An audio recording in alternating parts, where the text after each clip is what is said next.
Sa DPWH, 5,318,192,000 mahigit ang kabuuang halaga ng Notice of Disallowance. Maliban dyan, ano pa nga ba? At mabilis pong nakalusot sa pagdinig ang budget ng mga departamentong ito. Walang masinsinang pagbusisi kung papaano tinugunan ng mga pinuno ng mga kagawaran na ito ang adverse findings ng COA. Katunayan, may nagpanukala pa 178,484,000 pesos ang proposed budget para sa House of Representatives. Nang maipasa ang General Appropriations Act, ito'y naging 28 billion. Bahala na kung magagalit yung pro-kalaban ni Sara o bahala na kung matutuwa yung pro-Sara. Bahala na po kung matutuwa yung kalaban ni Sara. But dito po, ang atin lang dito kung ano ba ang totoo. Serve the people! Checks and balances. Narinig po natin ang mga katagang ito noong isinalang sa pagsusuri ng House Committee on Appropriations ang proposed 2025 budget ng Office of the Vice President. Checks and balances. Ito raw ay isa sa mga diwa at adhikain ng ating demokrasya. Sa ilalim po ng prinsipyong ito, ang tatlong sangay ng ating gobyerno ay binibigyan ng poder para bantayan ang bawat isa. At sa prinsipyong ito, poder ng Kongreso na aralin, kilatisin, suriin at pangalagaan ang paggasta sa pera ng bayan. Nasa Kongreso rin ang kapangyarihan sa kung papaano at magkano ang ilalaang pondo ng bayan sa bawat sangay, opisina at departamento ng gobyerno. Kung ang power of the sword ay taglay ng ehekutibo at ang power of the pen ay nasa kamay ng hudikatura, nasa Kongreso naman daw ang power of the purse. Siya nawa na totoong gumagana ang prinsipyong ito ng check and balance sa demokrasyang umiiral daw sa bansang ito.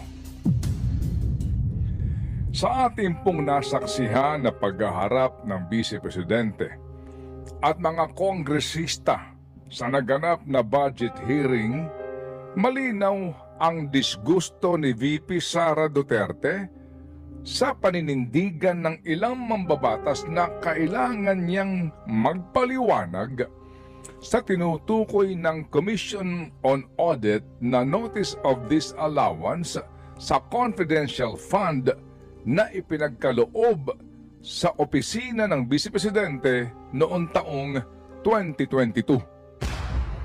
Balikan natin ang ilang eksena sa naturang pagdinig. I think we all agree, from the level of the President down to barangay captain, public office is a public trust. In other words, public officers and employees must at all times be accountable to the people. The principle of separation of power is not absolute. This is subject to exception.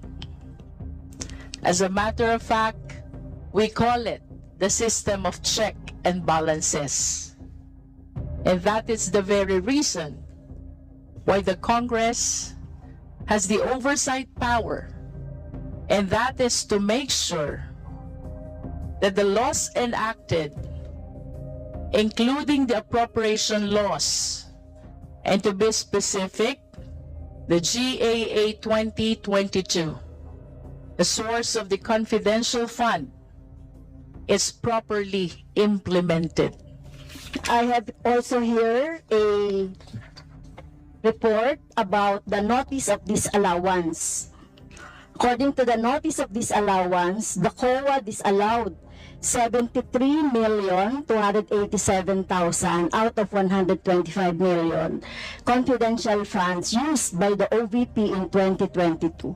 So this is 58.63% of the 125 million. So can you confirm? This is a hearing on the budget of 2025. Nasaan dito ang confidential funds? Yung tanong niya, Madam confidential Chair. funds. Nasaan dito? Madam Chair, sa rule naman natin, lahat dito tinatanong no? So, according to the budget, whether it is in the past, kasi nakikita natin yung utilization noong mga budget, kahit na yung past years, ay pwede nating busisiin dito, Madam Chair. Madam Chair, I will forgo the opportunity to defend the OVP 2025 budget proposal by question and answer. I will leave it to the House of Representatives to decide on the 2025 budget. So ayaw tayo sagutin at sa harap ng publiko. Ang publiko po ay may karapatang malaman ito. Kaya po tayo nagka-question kaugnay dito, Madam Chair. This is about transparency and accountability, and it doesn't exempt the office of the Vice President. Yes, Madam Chair, I will forgo the opportunity to defend the Office of the Vice President 2025 budget proposal by question and answer, and I will leave it to the House of Representatives to decide on the proposal as presented. I would like to thank the Vice President for showing her true colors to the House and her lack of respect for check and balances and the separation of powers and accountability. We are a republic. We don't have a king or a queen. Ilan po lamang yan sa napakaraming eksena na ating pong napanood nang sumalang nga si VP Sara sa budget hearing ng Lower House noong pong August 27, 2024. Natapos ang hearing sa pagpapaliban ng pag-aapruba sa panukalang 2025 budget ng Office of the Vice President. Itinakda ang susunod na hearing sa Setyembre 10. Nais lang po nating liwanagin na isinasaad po sa Notice of Disallowance na ito ng COA na may petsang August 8, 2024 na binibigyan po si VP Sara at 2 kawani sa kanyang opisina ng 6 na buwan para sagutin at itama ang umano'y disallowance o maling paggamit sa halagang 73 million pesos, 287,000 na bahagi po ng confidential fund. Hindi pa nga po ito pinal at maaari pang humantong na naman sa kataas-taasang hukuman ang naturang usapin. Ngunit, hindi kailanman maipagkakait sa mga mambabatas ang kanilang karapatan at kapangyarihan na mag-usisa sa naging paggasta ng Office of the Vice President sa loob lamang ng 11 araw sa 125 million pesos na kabuuan ng confidential fund na ibinigay sa kanyang tanggapan noong taong 2022. Naging susi ang COA audit report para maitulak ng ating mga kagalang-galang na mga kongresista ang kanilang tungkulin at poder sa prinsipyo ng checks and balances. Subalit, ang susi, tungkulin, at ang poder ba na ito ay kanilang ginagamit sa lahat ng pagkakataon? at sa lahat ng ahensya ng gobyerno? Sana all. Taon-taon, naglalabas po ang Commission on Audit ng report sa ginawang paggasta ng bawat departamento ng gobyerno sa pondong inilaan sa kanila ng Kongreso. At taon-taon din nakapaloob sa mga audit report na ito ang sinasabing mga audit observation at maging recommendations. May mga pagkakataon ding agad nagkakaroon ng notice of disallowance. Datapwat, ang mga nakadetalyeng audit observation sa mga departamento ng pamahalaan ay maaari nang maging daan para kilatisin ng mabuti ng mga mambabatas ang hinihinging panibagong pondo ng mga departamentong ito sa panahon ng budget hearing. Pero kapansin-pansin na sa mga nagdaang taon, patuloy pong inaaprubahan ng mga mambabatas ang mga budget ng iba't ibang departamento nang hindi man lang pinagpapaliwanag sa nakita ng COA na mga pagkakamali o maging pag-aaksaya ng mga departamentong ito sa pera ng bayan. Hindi sa lahat ng departamento, hindi sa lahat ng pagkakataon.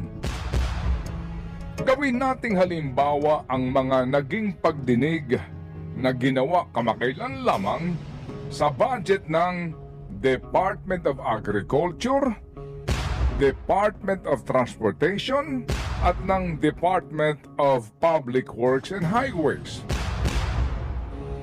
Mabilis pong lumusot ang mga budget ng mga departamentong ito sa committee budget hearing nang hindi man lamang halos pinagpapaliwanag ang mga kalihim ng mga departamentong ito sa mga nadiskubre ng COA na mga irregular na paggasta sa pondo ng pamahalaan. Kasama na rito ang sinasabing Notice of Disallowance. Ang pinagbabasihan po namin dito ay ang pinakahuling available COA report at ito'y taong 2022. Hango po ito sa kanilang website na available lamang na COA report. Sa Agriculture Department, 942,610,000 ang kabuuang halaga ng Notice of Disallowance. Ito'y para sa iba't ibang mga bureau sa ilalim po ng DA na gumasta sa pera ng kagawaran ng hindi naaayon sa batas. Naglabas din ang COA ng Notice of Suspension ng mga proyekto ng departamento na ang total na halaga ay higit sa 5 billion pesos. Ang Notice of Suspension ay inilabas po ng COA o ang Notice of Suspension po'y nilalabas ng COA kapag may question sa legalidad at kaayusan sa pagpupundo at pagpapatupad sa proyekto ng pamahalaan. Habang sa Department of Transportation, 1,402,427,000 mahigit ang halaga ng Notice of Disallowance. Maliban dito, nasita ng COA ang 3 proyekto ng DOTR na hindi napakikinabangan na nagbubunga sa pag-aaksaya sa pera ng bayan. Ang kabuuang halaga ng 3 proyektong ito ay 7 billion mahigit na pera ng bayan. Kasama sa mga proyektong ito ay ang 48 Dalian trains na nagkakahalaga ng higit sa 3.7 billion pesos. Sa DPWH, 5 billion 318 million 192,000 mahigit ang kabuuang halaga ng Notice of Disallowance. Maliban dyan, merong pong 2,395 na mga locally funded projects na ang kabuuang halaga ay higit sa 96.2 billion pesos ang hindi naipatupad ng maayos, nagkaroon ng matagal na pagkakaantala sa pagpapatupad at ang iba'y hindi pa matapos-tapos. At heto pa, sa 653 na mga infrastructure projects ng DPWH na ang kabuuang halagay 20.7 billion pesos, nakita ng mga auditors ang ilang mga depekto sa proyekto. Kung susumahin, ang technical defects na ito ay nagkakahalaga ng higit sa 369 million pesos. Pero ano pa nga ba? At mabilis pong nakalusot sa pagdinig ang budget ng mga departamentong ito. Walang masinsinang pagbusisi kung papaano tinugunan ng mga pinuno ng mga kagawaran na ito ang adverse findings ng COA. Katunayan, may nagpanukala pa. Nadagdagan pa daw ang budget ng DPWH para sa taong 2025. Check and balance. Power of the purse. Pero paano ho naman magaganap ang check and balance sa sangay ng gobyerno na pinagkakalooban ng power of the purse at sino ang bubusisi sa mga bumubusisi? Nagkakaroon ba ng open public hearing para sa budget ng Kamara de Representante at Senado? Kailan pa tayo nakakita o nakapanood ng budget hearing kung saan isinasa publiko at dinedepensahan ng mga lider ng dalawang kapulungan ng Kongreso ang kanilang budget? At may nangyayari bang tanungan at pagsusuri? Noong pong 2023, sa ilalim po ng National Expenditure Program o panukala po para sa pambansang budget, 16 billion 378 million 484,000 pesos ang proposed budget para sa House of Representatives. Nang maipasa ang General Appropriations Act, ito'y naging 28 billion 14 million 651,000 pesos. 71% o 11.6 billion pesos ang idinagdag sa budget ng Kamara de Representante. Sino-sino ang nag-aproba nito?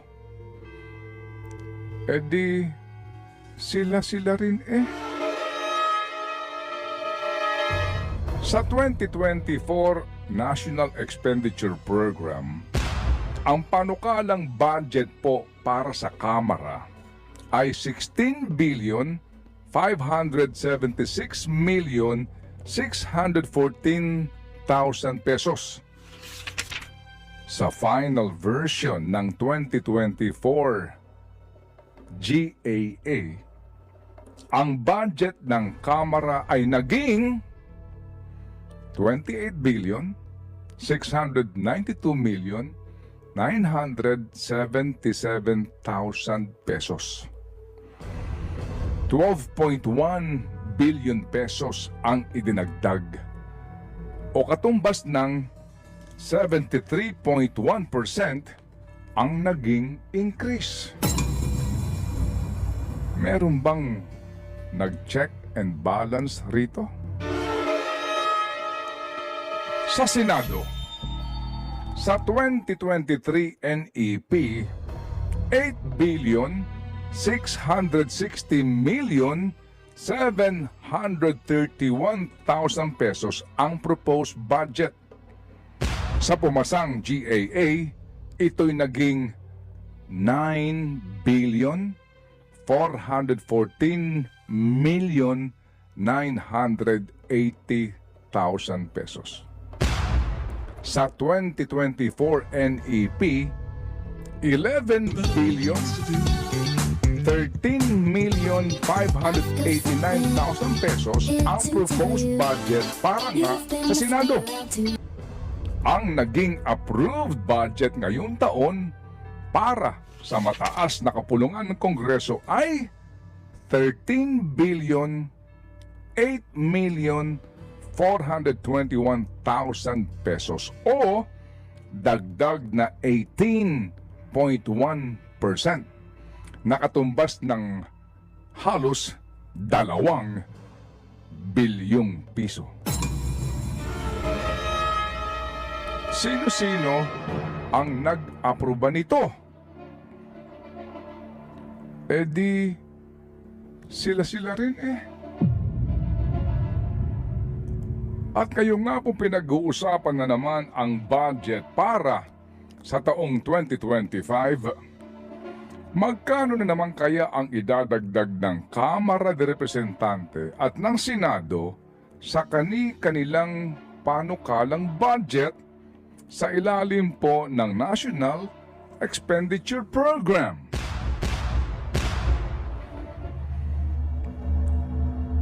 Sino ang susuri sa mga mapanuri? Sino ang kikilatis sa mga kumikilatis? Who will invoke among the members of these august chambers the principle of checks and balances? Who will recite among these honorable men and women that public office is a public trust? Sana all. At hindi nag-iiba kapag sila-sila. Think about it. Ang dami ng mapanin lang, depende na lang yan sa pakinap. Mga sabik mata